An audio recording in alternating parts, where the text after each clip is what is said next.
Oh. What is going on, everyone? Happy to be here. Friday, January 17th, 2025, right here on the market close. A very good, informative program today. Big day for tech, up 1.7%. Just want to reframe really this week. Take a look at the charts, obviously, which is what we do here. Long weekend, by the way, as well. MLK on Monday. Remember what he said, only light can overcome darkness. Do that this weekend and going forward. What else? Go Eagles. Big game on Sunday. We're supposed to get like 5 inches of snow here. Stafford's crap in the snow, so we'll see. Go Birds. Saquon in the playoff game. It's going to be fun. Anyway, yes, finance, markets. So today we'll go singular. We'll go inward today first, then we'll zoom out on the week. But we'll let it flow today. We'll let it rip, as they say. Let me see. Let's share the screen. Really get to you what really happened today. The font's a little bit smaller here because so much happened today and this week. So this is the picture. You can tell this is about larger for the week recap. But for today, China, a big run up here, on stimulus news, blah, blah, blah. But China, a big run. We'll take a look at the chart through KWEB. It's been surging. And Bitcoin, a big rally today. I think if you're looking at it, it's around 104K now. It's broken out. A lot of people are obviously thinking that Trump is going to announce a strategic reserve, a Bitcoin reserve. I can't believe the words I'm putting in order and saying it here. But it's happening, apparently. So Monday, they think he's going to say that, and this is, loading up into it, as it were. And maybe we sell off if he doesn't. But Bitcoin, a big surge today, up 4.5%. And the Q's, a big rally behind a run in the semis. And that gas down 8%. We've been looking at that chart. We thought it might come a little bit on sale, and today down 8%, man. And then we haven't looked at this in a while. Silver falling in a multi-standard deviation move. So we'll take a look at the silver chart. That's what really happened today. Really was to the upside. It was China, Bitcoin, and the Qs, and the downside really nat gas and silver. On the week, recapping this full week. Again, next week's a short one because of MLK Day on Monday. But really, we had a 12% decline as measured through VXX. We were talking about it before. Seeing it pump in advance and seeing, we'll take a look at the chart, like I said, but volatility did come off this week. It was actually the biggest percent change was VXX. So that really got to the point where I was looking for it to. I thought potentially it goes a little bit further. And, of course, we're getting an event on Monday, inauguration. There's a new administration. Sure, there's, concern or a worry for something new, but also there's an event coming off the table. That's volatility taken out of the market. The market hates uncertainty. And now there's less there. But a 12% decline in VIX this week, through VXX rather. And then a big rally in Bitcoin, 12% this week, absolutely monster. You'd have to think it was tied to, all the news that it's been saying. And also individual states are considering their own. I think I saw Wyoming is like the 7th state to try and get their own strategic reserve. So not a bad thing for actual Bitcoin pricing. And home and construction, we haven't looked in this chart in forever. Big run up, 8%. It's funny, my buddy, someone messaged me last week, a viewer, and he said the homies, speaking of the home construction names, had to hold in where they did and exactly where they held, and it bounced up, and a big week this week. So absolutely correctly read on the chart. A big rally home construction. We haven't seen it in a long time. Let's see some charts. Okay, what an intro, I guess. Rocco is yawning. Okay, so let's get to the screen. Yes, I should stop talking like this. All right, so first, let me give you, first, of course, as we usually do, the intraday chart, but in terms of the big movers, I'm long Tesla through a synthetic, essentially. This thing really popped today. This thing was a loser prior, trading under 400, and now it's all the way back up to 426. That's also, a Trump play. Some folks want to load up ahead of that. And if he announces any kind of, credits or anything beneficial to specifically their EV business from Musk, this thing could easily maybe go to 500 and the ball's back in it. So we'll see. I'm holding on to that probably till mid to end of next week. Qs, we already mentioned, up 1.7. NVIDIA, big move, up 3%. MicroStrategy's on the surge, up 8%. Amazon up 2.5 nearly. Broadcom up 3.5.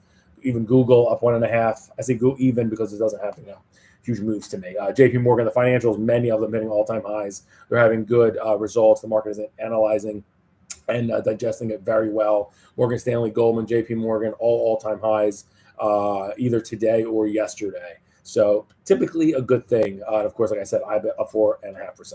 All right, enough of that. So the intraday chart was here. We were overbought for much of the day, actually into the highs at 1 o'clock. And then we actually had a little bit of selling. 3:30 brought some, pretty significant selling, actually, that took us under VWAP. VWAP is, big for the day traders.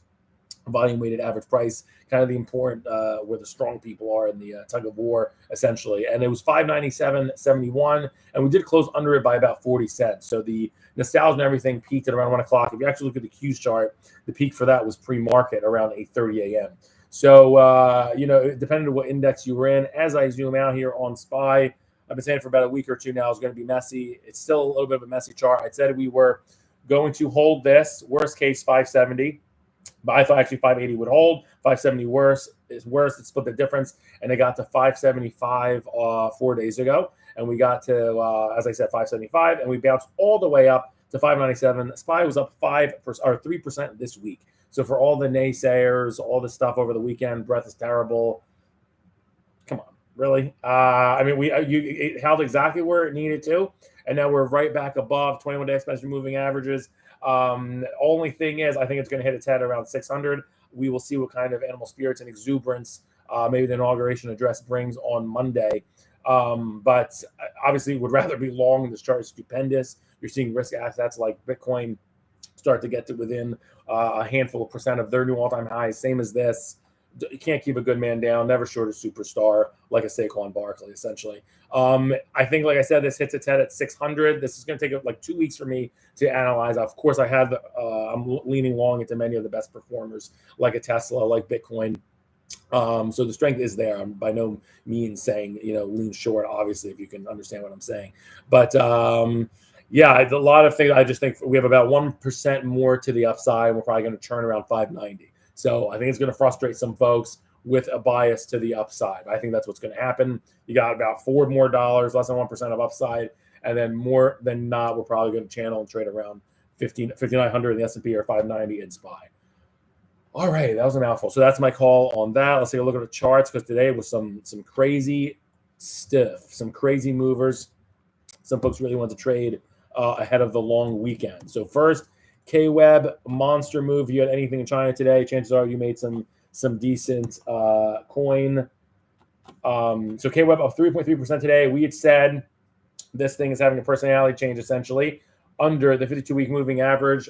We'll look at this later in the show in terms of the year best performers. FXI is now the third best or fourth best performer. So I don't want to tease for later, but if you watch the Friday program, it's always been what's been leading for the past year is Bitcoin, semis, and then there's been something else in the third spot. It's been airlines, it's been banks, it's been real estate. That was a long time ago. Right now, right on the fourth spot is I won't tell you what the third one is, a teaser for later. But the fourth one is now FXI up 40% year over year. So a lot of it is also priced because of the way it's priced. So last January was absolutely pretty much near the absolute bottom of the swoon, the nadir, if you will, for KWEB, down to $23, and its ascent reaches peak in October. Still, I said this last week. This was going to confuse people, frustrate people, and was going to make it cross above the 200-day moving average. We did that today. Okay, so that line is 29.19. We got above it today in a big surge. Still like this. This is going a bit higher. I think this is going to about 30.5. So you got another $1. I see about another 3.5% for this. That's what the charts are telling me. And this will look like an oopsie, just a bad time period under the 200-day moving average. What looks to be here. So we'll see. A lot of people say how January starts is how your year goes. KWEB started it in the toilet and now is starting to rebound after a week, 2 weeks. The overall trend looks good. So KWEB up 3% today, a strong one. Let's look at the King Kahuna that everyone is talking about. Of course, it's Bitcoin. We'll look at the IBIT here, which had a big surge, 4.5% essentially here. What can I say about a chart like this? This is going to come up on different screeners now too, because now IBIT has officially 1 year of history. So you'll see it later in the show instead of the year over year. because of the way GBTC has a borrowing mechanism as well. IBIT is actually your leader, with BlackRock keeping expenses low. Ensure, I'll leave it in that. There's other parts to the calculus, but IBIT now, I'll just give a teaser, is your leader year over year in ETFs now. It's no longer GBTC, but we'll get to that later. So with one clean full year of chart history here, absolutely stupendous chart. Last year, this thing is $22. It goes to $62 the week before Christmas, and now we're at $60. I like this one. Obviously, you have a big catalyst on Monday if Trump does talk about reserves, anything like that. But just from the technical sense in the chart, I like this one. I think it still heads to about like $61, $62. And again, the highs are at $61.75. So I am inkling. I wrote, I think Christmas week, that I saw Bitcoin getting to about 110 by the end of January. So that is what this chart to me still implies. New highs for this, and which would be about, for this stock, about $62. And that looks like it's get very close to it. Big surge today, up $2.50. It looks like give about another week or so, and I think we shall be there. And this is just a monster. This has had, you can count on less than one hand, the sessions under 50 RSI since essentially September. This basically means, I'm not going to get to the quant part of it, but essentially this stands out in line in terms of versus S&P performers. There's bidders for this. Okay, these concert tickets, if you will, are not dropping under $50. That regime ended in September. Now these things are bid, and that's what, when you start to visualize that mid-September, what I'm talking about, a lot of things start to happen. Look at the slopes start to pick up, and that's exactly what's been maintained here. So a strong period here for IBIT, a strong day. You got to be long, allocate appropriately. Next, the QQQs. What a monster day, up 1.7%.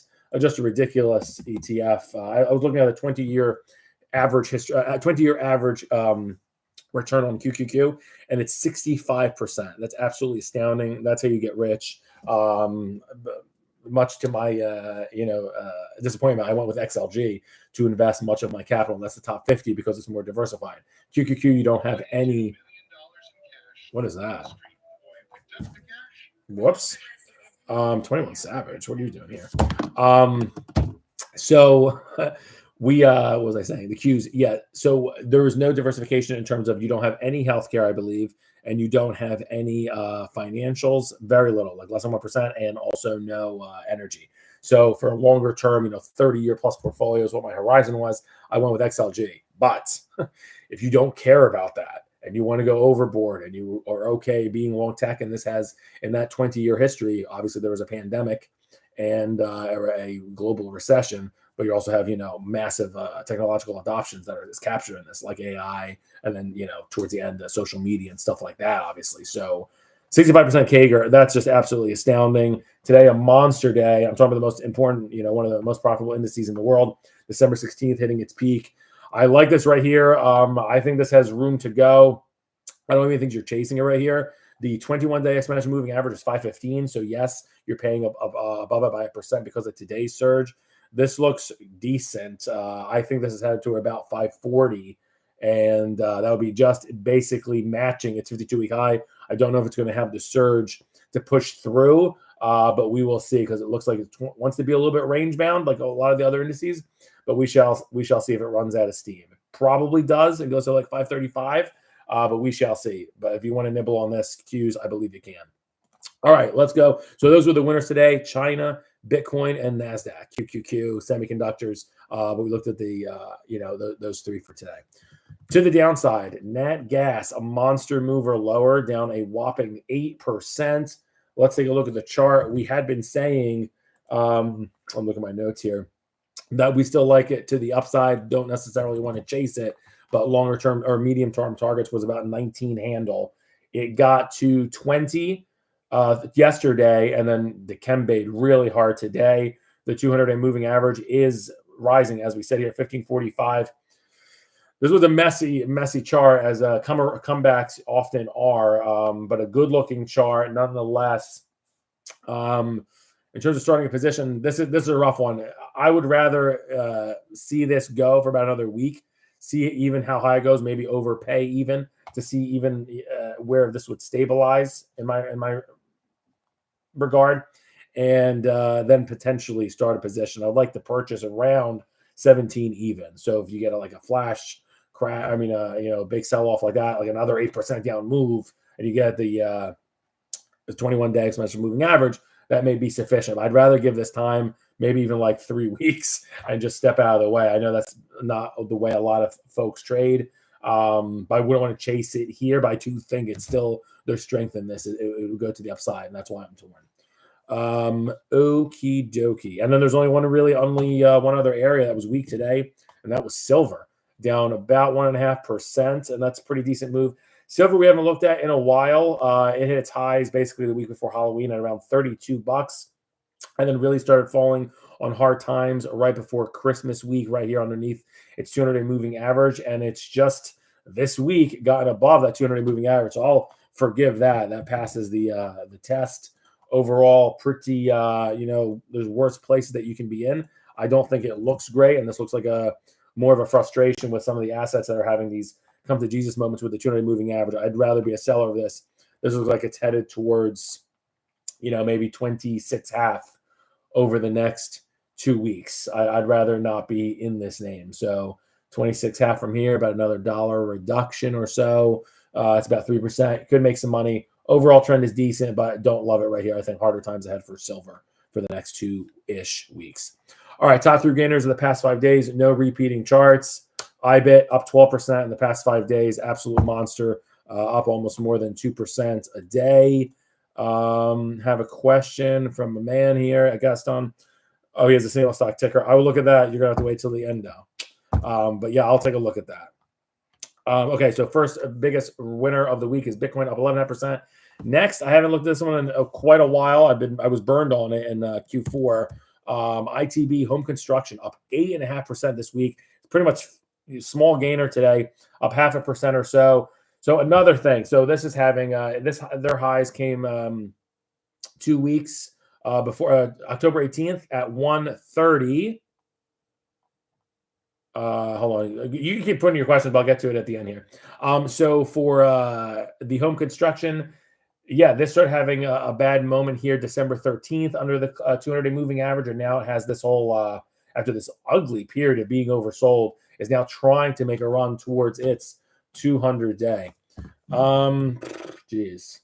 Ugly looking chart. I think it peaked. I don't like, my target for this was about 111. I didn't think it was going to make a run towards the 200-day, to be honest with you. So today the high was 110.5.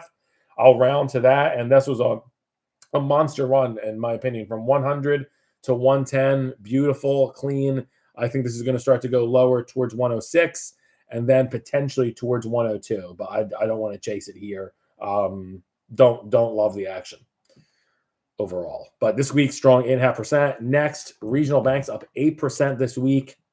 Really strong. Haven't looked at this either. Again, rotation is the lifeblood of a bull market. You're seeing these names that peaked in, literally, I'm telling you, October, and now they're coming back in vogue 3 months later. It's what happens, y'all. Markets, never short a dull market. These things are beasts. KRE, so this name peaked in Thanksgiving week. I don't know why I do everything with holidays. Probably because I guess the drinking association. So here at $70, November 25th, nice chart. No scary moments for this, going back to all the way to June, or Flag Day. No, I'm kidding. But 200-day moving average rising. I don't want to chase it here. I honestly thought the target was going to get closer to 65. The highest it got was 63.5 2 days ago. You're not really getting the volatility expansion. This could have. I don't like the action following, and what happened there on the rate cut day is massive decline. It went from 64 to 60 in 1 day. And essentially now we got back to that 50% Fibbo if you do in that one candle, we're above it now at 63. I don't love chasing here. I think this actually retraces a bit towards 61 over the next 2 weeks or so. So it'll be a $2 loss is what I'm expecting in this chart. All right. So those are the winners of the week. Bitcoin, home construction, and regional banks. If you were in it, congrats. Absolutely crushed it. To the downside, I usually do the top 3 losers of the past 5 days. Could literally only find 2. Pretty astonishing in ETF land with the parameters. Number 1, VXX, down 12% this week. It did exactly, I said this last week, check the tapes. Don't call me a liar. Rocco, don't call me a liar. He's adorable. So we got to 51.5 on the 13th. I said as we got to 50.51, it went a touch above that. The 200-day moving average is its heavy resistance at 48.80. It is below that now to about 44 even. What do I see going forward for volatility? One of the best shorts over the past year. It is a messy chart, obviously a downside bias. If I have such conviction in the S&P going higher, which I do, then inversely, my conviction must be held equally, almost as much heavily into the downside of this ETF. So, yeah, I think lows, I don't know when it'll exactly happen. I think you have to be patient about 2-3 weeks for this, but I do think this will head towards about $38, potentially even lower, and that would be a new 52-week low. Don't forget that was on July 12th at $40. So I do think that'll go lower and pierce through that. Not exactly certain when. It could be another 2-3 weeks. But that'll be a 10% reduction, right? And this week VXX was down 12. So not impossible, not in the cards. This thing has a $3 ATR or average true range. It is very, very possible. And then the only other area that really weakened this week, and we were talking about it, ARKG, not good. And I'll use this synonymous for biotech. That was the other area that was weak this week. Down 2.5% or so was ARKG, down 60 bips today. This thing looks ugly. Let me get the box out of the way because that is ugly. Yeah, don't like this one. Did pretty much what it does above the 200-day moving average. This time only like about 3 sessions above it. Similar here. Not a name you want to be in, these biotechs. This is Kathy Wood's personal basket, but I still don't like this name. I think this will go lower still into next week to about $22 or so. So, yeah, that would be a new 52-week low. So I'm bearish on this. I think this will get very close to its 52-week low. Very close, it looks like. That looks very heavy. And who knows what, Kennedy will say and whatnot next week. Any, catalysts like that. But this chart looks ugly. That was a strong run. It happened 22.75 all the way to 26, monster. And now, the gravity resumed its weight again on this one. And this looks like it's going to be headed towards $22 or a nearly 10% reduction almost over the next, I don't know, give it 2 to 3 weeks or so, but it probably happens faster. All right, top 3 trades of the past 5 days, no repeating charts. Like I said, so short volatility this week, you would have crushed it. Short vol down 12%, long IBIT up 12%, and long ITB. So if you're just straight up long IBIT calls, perfect week for it. If you're short IBIT puts, perfect week for it as well. All right, as we are winding down here, my favorite part, because it really keeps things in perspective, the best 3 trades or investments essentially of the past 52 weeks. Drum roll, it is no longer GBTC. I even do the drum roll. Rocco, what are you good for? Nothing. He just rolls his little eyes. So this is the best one, up 146% year over year from last Jan 17th to today. I believe that's actually when IBIT became public, so low to high essentially. So it does beat out GBTC. So it looks likely that we will be starting to track this now as our best trade of the past year. I'm happy to be in it, honestly, in a couple accounts. And BlackRock does do an amazing job with the management fee on this one.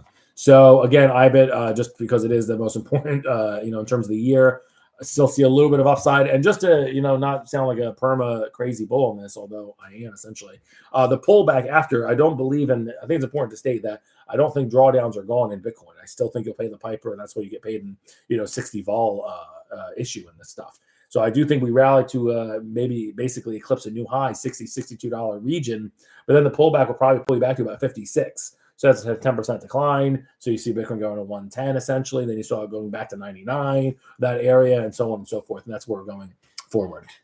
It's wild though. But this is your best ETF of the past year. You have to want to make money more than being right. So capitulate if you haven't already. Just an absolute superstar here. Up 146% year over year. What the heck else do you want me to say besides buy Bitcoin and watch Saquon Barkley? Number 2, and this is really interesting. It's actually not semiconductors. Semiconductors slipped to number 3. Number 2 is the airlines. So the only thing that kind of scares me about this is airlines are a trade. I don't think they're going to run the world. They do have legs, though. I know they have wings, but they also have legs in this trade. I'm in it. I recommended this like New Year's Eve. I recommend it in my articles. This trade is not done. And this actually it started really, it had an ugly end of summer.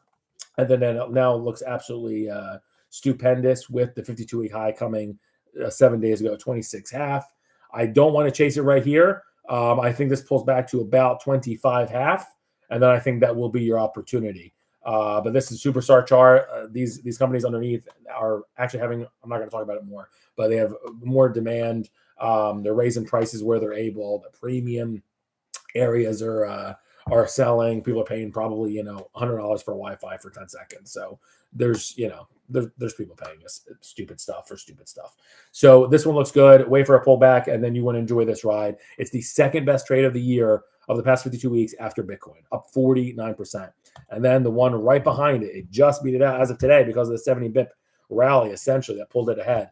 Number 3 is the semiconductors, SMH, up 48%. So essentially a tie, but I am being particular, as we should with charts. So again, here's the SMH. People are getting frustrated because the highs got here in July. This thing has been almost technically like a what's that game from back in the day? Pong. Like it just goes back and forth between worst case 235, 240, and then 260, and back and forth.